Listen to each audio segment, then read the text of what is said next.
विषय करुणा, बुद्धांच्या धम्माचा खरा पाया. नमो बुद्धाय. आज वर्षावासाचा 4था दिवस. आपण सर्वजण आनंदी राहू इच्छितो, पण कधी विचार केला आहे का, आपल्या आनंदाचा मार्ग इतरांच्या आनंदातूनही जातो. भगवान बुद्धांनी संपूर्ण जीवनभर एकच संदेश दिला आहे, करुणा.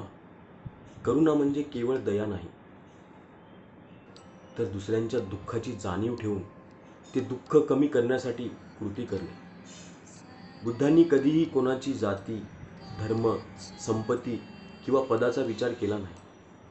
त्यांनी प्रत्येक जीवाकडे समान नजरेने पाहिले. म्हणूनच त्यांनी शिकवले, सब्बे सत्ता सुखी होंतु, सर्व प्राणी सुखी हो. आजच्या धावपळीच्या जीवनात आपण अनेकदा स्वतःमध्ये इतके व्यस्त होतो की दुसऱ्यांच्या वेदना पाहायलाही वेळ मिळत नाही.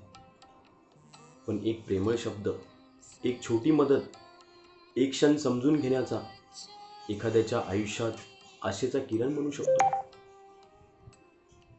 वर्षावास हा फक्त स्वतःसाठी साधना करण्याचा काळ नाही, तर करुणा आणि मैत्रीने समाज उजळवण्याचाही काळ आहे. आजचा एक छोटासा सराव. आज किमान एका व्यक्तीला निस्वार्थपणे मदत करा आणि त्या बदल्यात कोणतीही अपेक्षा ठेवू नका, कारण करुणा हीच खरी मानवतेची ओळख आहे. आजचा संकल्प, मी प्रत्येक जीवाशी करुणेने, मैत्रीने आणि आदराने वागेन.